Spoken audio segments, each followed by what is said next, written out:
The Miseducation of Cameron Post. I want to talk about this book really quickly because I am returning it to the library today and I want to get this video out before I do that. This is not a book that I would normally pick up for myself. I am very much a fantasy girl. I love fantasy, love more of the action type stuff or like historical fiction. This is none of those things. It's essentially about Cameron Post, who is a teenager in the 90s. She is also gay, and it's set in rural Montana, and eventually her aunt ends up sending her to a conversion camp. It's called God's Promise. That's the camp she's sent to, and it's a well-written book. Like, this is really well-written. The author, Emily Danforth, manages to make rural Montana living as exciting as possible. Like, there's not a lot to go on. Like, you see this dry-ass, dusty cover.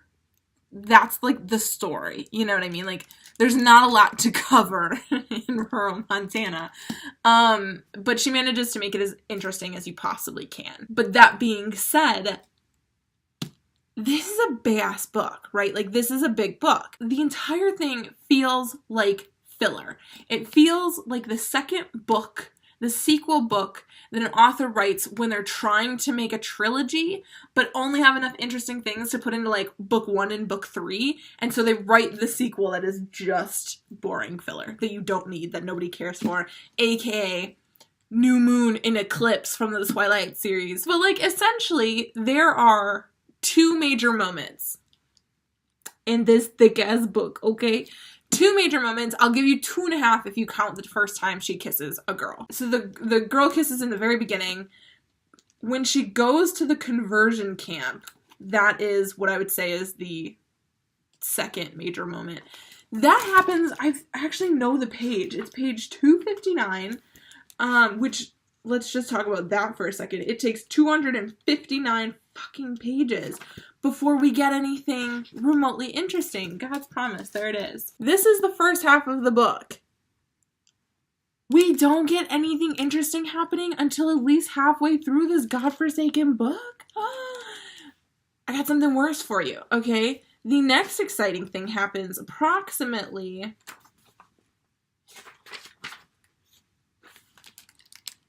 here.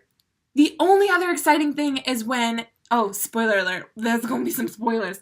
The only other exciting thing that happens in this book is when Cameron goes to leave the camp. Like, she runs away. That's the end of the book. What do you mean the book ends in a lake? What do you mean that's the end? What do you mean? I read this whole ass book, and you're gonna tell me that the first time you start to, like, be like, oh, what could happen? What does the future hold?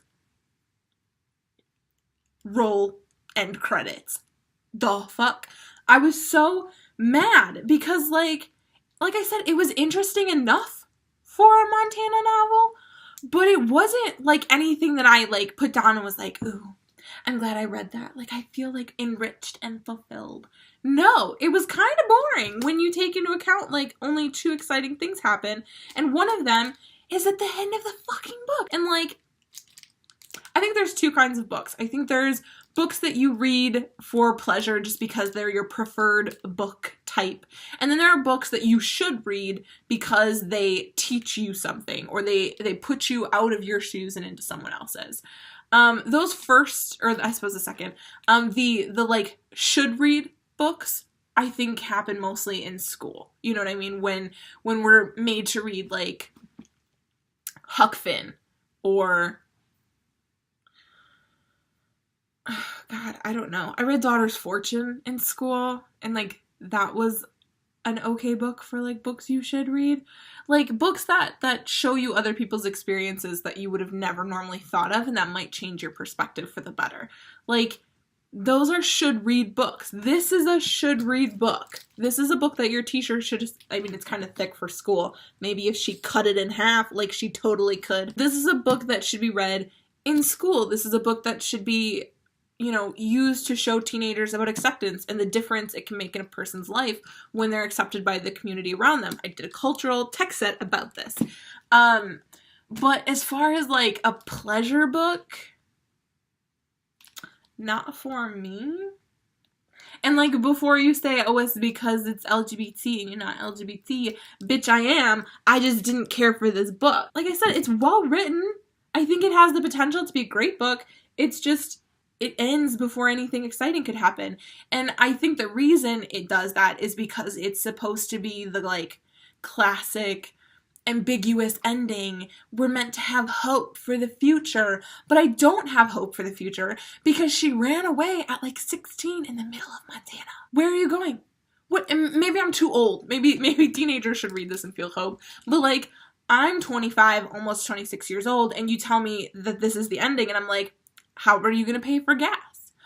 What are you going to do when you have to try and pay rent? Like, how are you going to get an apartment with no references? Like, I have no hope that they managed to make it out successfully or do anything worthwhile. Like, I think they just all ended up back at their parents' houses and probably got sent back to this fucking camp next year. But I would have liked to read that, as opposed to, like, 50 pages about them going to an abandoned hospital or smoking weed. Like, it just felt like the majority of this book was filler.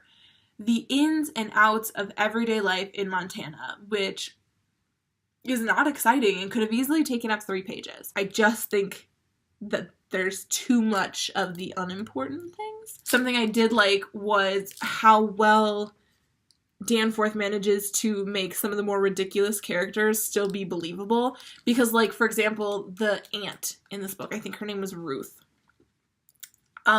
Very classic, like, big hair, red lipstick, dating the Schwann's man, and that's considered, like, a big deal.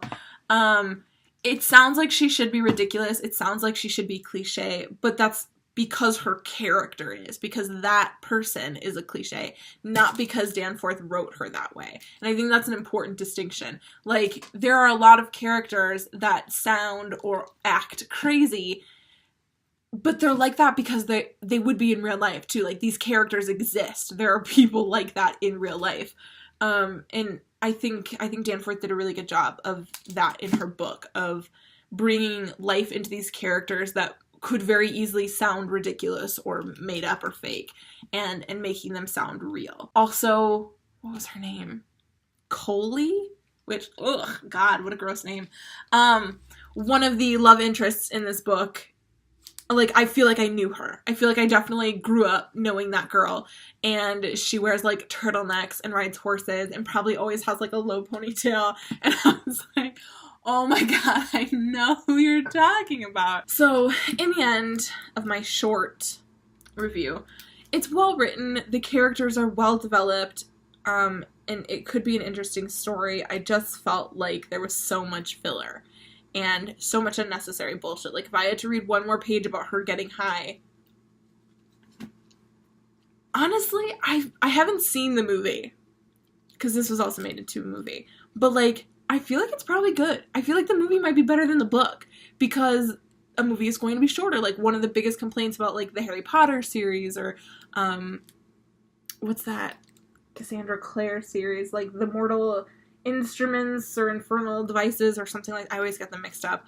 That book, like, a lot of people complained because it didn't properly follow the book plot and cut so much out. Like, that's a huge complaint normally.